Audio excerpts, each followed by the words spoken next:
Desemprego cai para 5,2% em novembro, a menor taxa da série histórica. E você vai ver também. Turistas reclamam de preços abusivos nas praias de todo o Brasil. Usar uma cadeira pode custar R$200. Temporais ganham força nesta terça-feira e atingem o sul e o sudeste do país. E ainda, Corrida de São Silvestre completa 100 anos. Tudo isso você confere a partir de agora. Olá, muito bom dia. Agora são 11 horas e 35 minutos pelo horário de Brasília.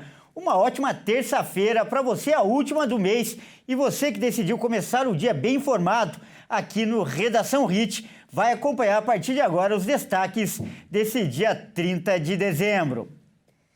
E olha só, o desemprego caiu no trimestre encerrado em novembro e registrou a menor taxa da série histórica. Vamos conferir na reportagem. A taxa de desemprego no Brasil caiu para 5,2% no trimestre encerrado em novembro de 2025. Menor taxa de desocupação desde 2012, segundo a Pesquisa Nacional por Amostra de Domicílios Contínua, divulgada pelo Instituto Brasileiro de Geografia e Estatística. No trimestre encerrado em novembro, a população desocupada no país ficou em 5.644.000, o menor contingente da série histórica. A menor taxa de desocupação foi acompanhada por um novo recorde no número de pessoas empregadas no mercado de trabalho formal no país, 103.200.000.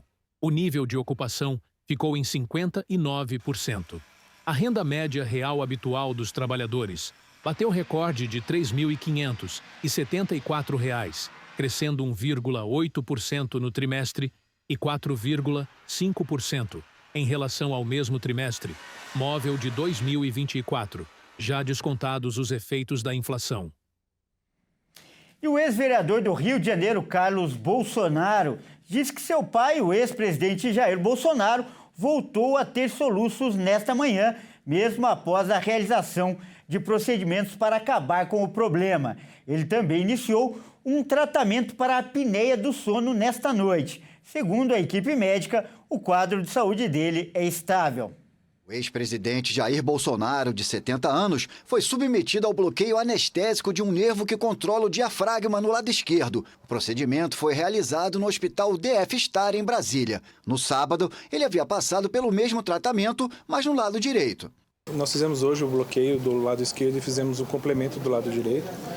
Fizemos tanto com eletroestimulação, tanto com documentação com escopia durante o procedimento. Foi super tranquilo o procedimento, durou cerca de 1 hora mais ou menos. Do ponto de vista de cirurgia, ele vem evoluindo de forma bastante satisfatória, fazendo curativo, fisioterapia, cuidados com profilaxia de trombose venosa. E dessa parte ele está evoluindo de forma bastante satisfatória dentro do previsto. Bolsonaro ainda deve realizar uma endoscopia entre terça e quarta-feira. E o cirurgião afirmou que, se não houver novas intercorrências, novos problemas, ele deve ficar no hospital até o dia 1º de janeiro. Assim que receber alta hospitalar, o ex-presidente deverá voltar ao quarto onde cumpre pena, na Superintendência da Polícia Federal, em Brasília. O Supremo Tribunal Federal sentenciou Bolsonaro a 27 anos de prisão por tramar um plano para se manter no poder após perder as eleições para Luiz Inácio Lula da Silva em 2022. O STF rejeitou o pedido da defesa do ex-presidente para que ele pudesse cumprir a sentença em prisão domiciliar devido a seu estado de saúde. E olha só, a agressão contra 2 turistas na praia de Porto de Galinhas, em Pernambuco, imagem que viralizou na internet, levantou um alerta grave sobre cobranças abusivas em cidades mais visitadas durante os feriados prolongados. As vítimas relataram extorsão e violência por cerca de 15 moradores locais. 2 turistas de Mato Grosso foram espancados por ao menos 14 barraqueiros na praia de Porto de Galinhas, no Grande Recife. O fato teria acontecido após se recusarem a pagar pelo aluguel de cadeiras na praia. A Prefeitura de Ipojuca anunciou a adoção de medidas emergenciais para coibir ações de violência no local. Entre as ações anunciadas está a suspensão das atividades da barraca onde houve a confusão. O estabelecimento deve ficar fechado por uma semana. Além do fechamento da barraca, os funcionários envolvidos devem ser afastados até a investigação sobre o caso ser concluído. Também deve haver ações de fiscalização na orla, com ampliação do efetivo da Guarda Municipal e da Secretaria de Meio Ambiente atuando na área, para garantir o cumprimento do Código de Defesa do Consumidor, inclusive sobre a atuação de pessoas de forma irregular e abusiva com turistas. A Secretaria de Turismo de Ipojuca explicou que os barraqueiros vão ter que incluir nos cardápios as informações sobre as medidas adotadas. A pasta informou que os comerciantes podem cobrar pelo aluguel de cadeiras e de guarda-sóis, mas são proibidos de relacionar o valor ao consumo nas barracas. Segundo a Secretaria, isso é a venda casada, que é proibida. O turista contou que foi agredido logo depois de questionar o valor cobrado. Segundo ele, o valor das cadeiras informado era de R$ 50, mas tinha que consumir na barraca. Como eles não consumiram, queriam cobrar R$ 80 das cadeiras.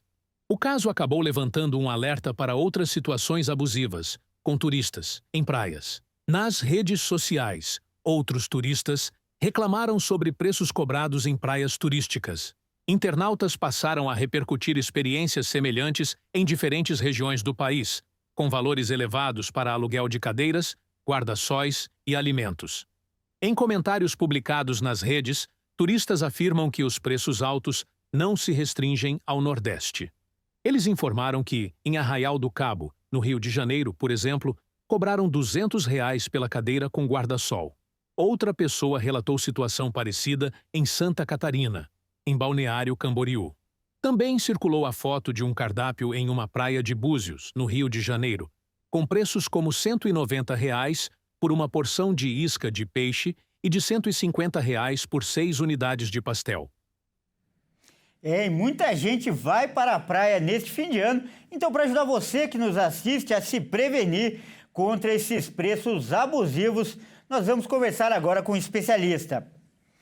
Olha só, o nosso convidado é o Sidney Vida, que é diretor do Procon de Santos. Bom dia, Sidney, seja muito bem-vindo e, aliás, já agradeço por atender a gente aí, meio que às pressas, meio de última hora. Muito obrigado pela sua gentileza. Oi, Kleber, bom dia. Eu que agradeço a oportunidade de estar aqui nesse canal direto, né, com vocês, consumidores e consumidoras de todo o Brasil aí. Muito obrigado pela oportunidade de estar aqui. Com certeza, essas respostas serão principalmente para os consumidores que nos assistem. Então, a primeira questão é sobre o aluguel de cadeiras e guarda-sol, que é muito questionável, há muita polêmica. Então, eu queria saber de você, como especialista, o que é permitido e o que o consumidor deve ficar atento. Existe, por exemplo, um preço de referência ou o valor pode ser estipulado livremente pelo comerciante? Bom, vamos lá, Kleber. Em primeiro lugar, para você que está nos assistindo, meu nome é Sidney Vida, eu sou diretor do Procon da cidade de Santos, aqui em São Paulo, né? E como representante do Procon, eu só represento o órgão máximo de defesa e consumidor de você. Toda a nossa ação ela é garantida e lastreada no Código de Defesa do Consumidor, nos seus 119 artigos. Um ponto que eu acho que tem que deixar importante para quem está assistindo a gente é que as cidades elas têm suas regulamentações próprias, Kleber. Então aqui eu vou dar uma visão macro baseado nas leis consumeristas. Mas os municípios eles se regulamentam. Então eu vou dar um exemplo. Aqui em Santos nós temos um decreto que foi promulgado pelo nosso prefeito Rogério Santos, a quem eu deixo um abraço, que é simplesmente proibido a consumação mínima. Os ambulantes, os vendedores de comida, enfim, bebidas da Praia de Santos, eles não podem, por exemplo, cobrar uma consumação mínima. Só para dar um exemplo. Aí a sua pergunta é, sobre o aluguel, dito isso, para ficar claro que há as diferenças regionais e municipais. É possível cobrar minimamente, né? Fazer uma cobrança, o aluguel de cadeiras e guarda-sóis? A resposta é sim, desde que a informação esteja completamente clara. O segredo nas relações de consumo, você consumidor e consumidora que estão nos assistindo, é a informação clara. Eu quero lembrar vocês que nem sempre um preço caro, né? É um preço abusivo. Nós estamos no livre mercado. Se você chega num local e eles querem cobrar, apenas um exemplo, R$ 200 numa porção de camarão, você está livre para se levantar, sentar naquele local ou não. A grande questão é que você deve ter as informações claras. Nós estamos em lazer na praia na época de verão no Brasil, aqui num país tão gigante como o nosso. E verão não é sinônimo de terra sem lei. As leis consumeristas, elas agem, não só as consumeristas, Kleber, mas os municípios, eles têm outras áreas que fiscalizam também o bem-estar do consumidor e da consumidora. Posturas, vigilância sanitária, enfim, meio ambiente. E o PROCON age conjuntamente, focando nas relações de consumo. Então, novamente, assertivo. Pode-se cobrar um valor mínimo, né? Vamos dizer assim, um valor pelas cadeiras e guarda-sóis? Sim, desde que esteja claro, Kleber. Claro, olha, o valor é tanto para você estar aqui. Só para dar um exemplo, em Santos é proibido cobrar guarda-sóis e cadeiras de uma forma simples, livre. Tem que estar sempre vinculado a um carrinho que é autorizado e tem o licenciamento para operar aqui. Então, estou tendo esse cuidado da orientação. Excelente essa resposta e vamos explorar alguns pontos dela. Então, primeiro, em relação à consumação. Existe uma norma nacional do Código de Defesa do Consumidor nacional em relação à consumação mínima ou é uma questão regional mesmo? Excelente pergunta, Kleber. A prática abusiva ela pode se caracterizar quando o preço é muito descolado da realidade. Aí o que a gente faz? De novo, só um exemplo, tá? Um pastel, R$ 200. Bom, na minha cidade isso é muito caro. Vem sempre lembrando as diferenças. Então você faz o quê? Um órgão como o nosso apura. Começa a apurar para saber se houve algum tipo de infração à legislação consumerista. Isso é prática abusiva. Eu não posso trabalhar dessa maneira com um valor tão descolado. Por que esse valor? E aí que entra um ponto legal, Kleber. Você que é consumidor e consumidora, printa, bate uma foto, pede o cardápio. Ninguém pode chegar de surpresa e falar, olha, além do pastel de R$ 200, mas espera um pouquinho, você falou para mim que era apenas um exemplo, R$ 20. Isso é uma coisa que, quando acontece, nós do PROCON orientamos a você, consumidor, a fazer valer o preço estabelecido numa primeira conversa. Você tem boa fé. Ah, mas e se a gente não quiser pagar violência, briga? Então você peça nota fiscal, comprovante de pagamento e entre em contato com o PROCON da sua cidade, para que nós, o órgão máximo de proteção, apure e faça cumprir a lei, inclusive com autuações e procedimentos administrativos que decorrem desta apuração, tá, Kleber? E outro detalhe importante, me chamou muito a atenção na sua resposta, é a diferença entre caro e abusivo. Isso é muito importante a gente explicar para o telespectador. E eu acho que é uma linha aí um pouco subjetiva, então eu peço a sua ajuda para as pessoas entenderem melhor essa diferença. Então vamos lá, Kleber, bacana demais também isso. O que é usual no local? A gente tem que entender que na época do verão, os ambulantes, as cidades turísticas, elas sobem naturalmente os seus valores e seus preços, né? Os comerciantes, para tentarem faturar nessa época. É uma época importante, a gente entende. Um ambulante, um vendedor de praia, ele tem gastos com licenciamento, infraestrutura, compra, funcionários. Até aí tudo bem. Elevar um valor é normal. Quanto mais a demanda por um produto, mais ele joga para o alto este valor. É só imaginar que a praia lota, as cervejas acabam rapidamente, para dar um exemplo. Então é natural. O que se torna abusivo? Quando foge a prática abusiva de um preço, Kleber, é quando foge do usual. Bom, eu sempre vim na praia aqui. Quanto é um pastel? De novo, apenas um exemplo, para quem está em casa compreender. Pô, eu sempre paguei R$ 20 no pastel. R$ 200 está fora da realidade. Não está lastreado, né? Como eu costumo dizer, a gente está na rádio, né? E eu sou professor de direito aqui também, e às vezes eu sou mais professoral. Mas, tecnicamente, eu diria, fugiu do lastro dos 4 fatores de produção clássicos da economia. Quanto que ele gastou para fazer esse papel com capital, mão de obra, tecnologia e insumos? Aí a gente entra numa parte técnica. Mas para você que está em casa entender, não é possível. Ele não gastou tanto para fazer esse pastel. De novo eu digo, tem a postura de um consumidor. Os nossos avós eram muito sábios, né? Os incomodados que se mudem. Então a postura que nós indicamos aqui, direto nos nossos canais na cidade de Santos, é isso. Deu problema? Printa, bate foto, levante-se, porque nós temos vários locais. E nunca se esqueçam, na dúvida, está se sentindo atingido, abre uma reclamação com a gente aqui. Se você estiver em Santos, então, até canais digitais nós temos. Tá certo, então nós acabamos de conversar com o Sidney Vida, ele que é diretor do PROCON de Santos aqui em São Paulo. Sidney, primeiro quero agradecer a sua simpatia e segundo, essas respostas aí que ajudam muito nosso telespectador. Muito obrigado.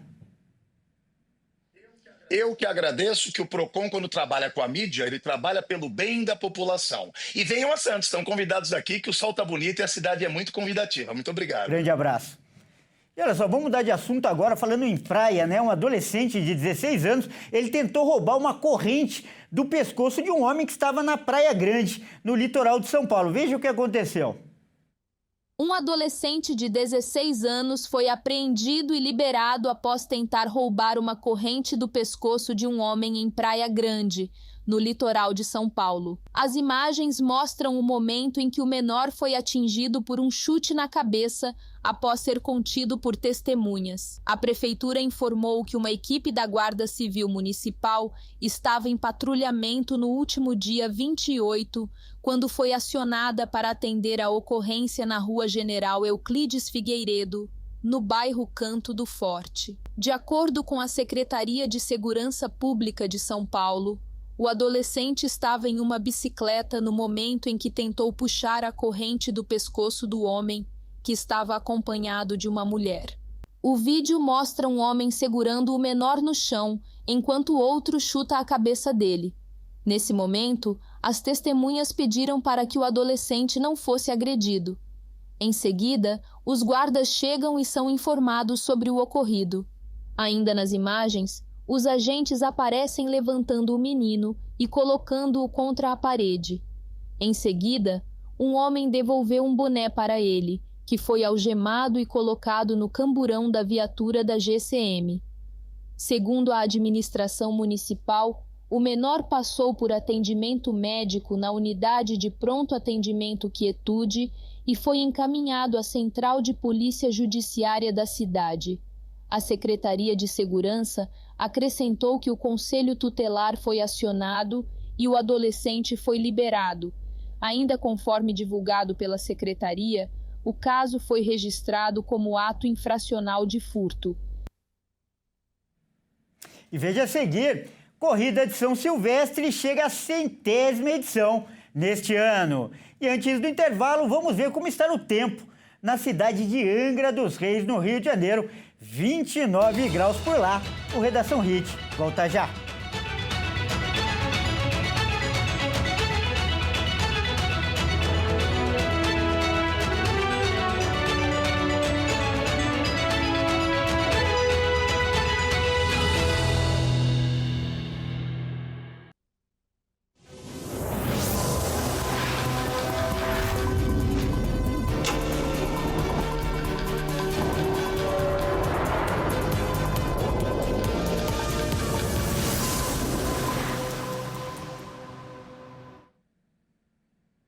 Mais uma vez, seja muito bem-vindo. Nós estamos de volta e ao vivo. São 11 horas e 54 minutos pelo horário de Brasília. E apesar da onda de calor ainda atuar sobre o país, os temporais devem ganhar força nesta terça-feira e atingir boa parte das regiões sul e sudeste. Segundo, a Climatempo, as instabilidades devem ganhar força ao longo do dia e grandes volumes de chuva devem ser registrados nessas regiões.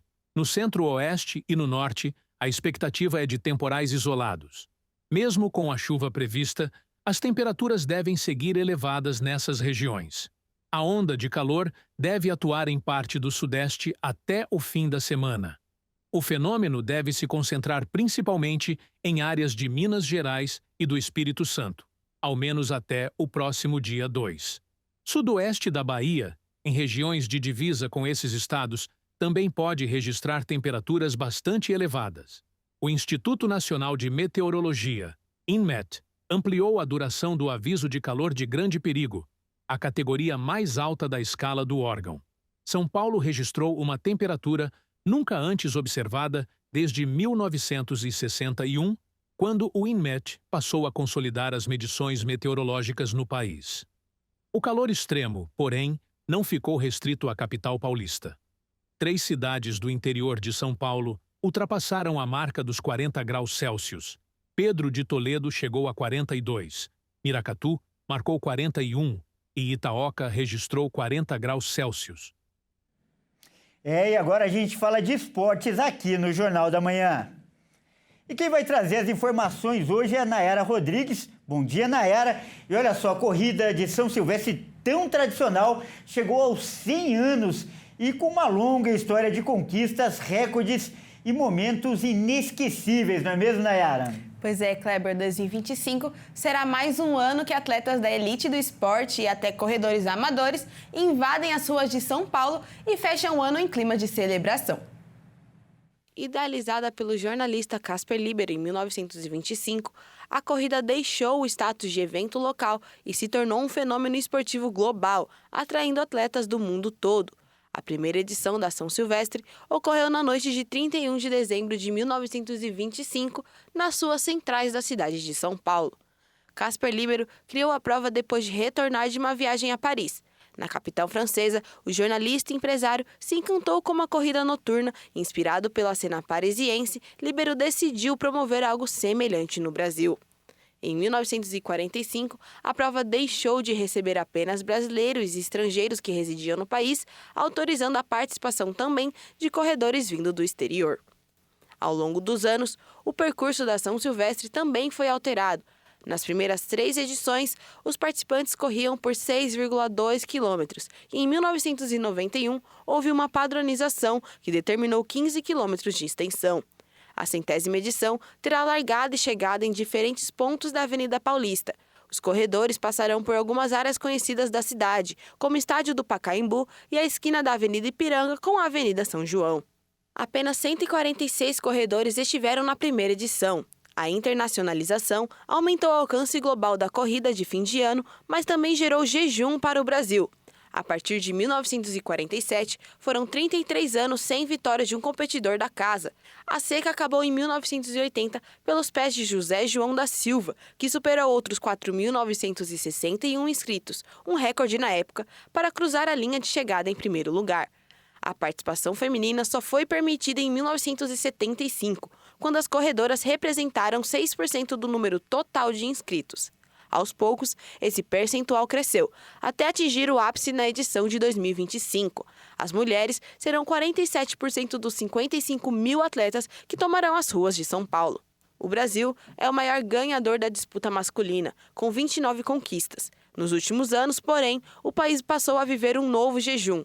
Das 17 edições mais recentes, 10 foram vencidas por quenianos e 6 por etíopes.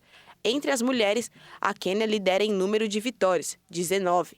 Portugal vem na sequência com 7 títulos e a corredora lusitana é a maior campeã da história da São Silvestre. O Brasil, por sua vez, já subiu ao lugar mais alto do pódio 5 vezes, mas isso não ocorre desde 2006. Isso mesmo, 100ª edição da São Silvestre. Eu fico por aqui. Obrigada, Kleber, a todos de casa e até mais. Eu que agradeço, Nayara. Muito obrigado e até mais. Bom, essa edição também fica por aqui. Obrigado pela sua companhia. Ótima tarde e até mais.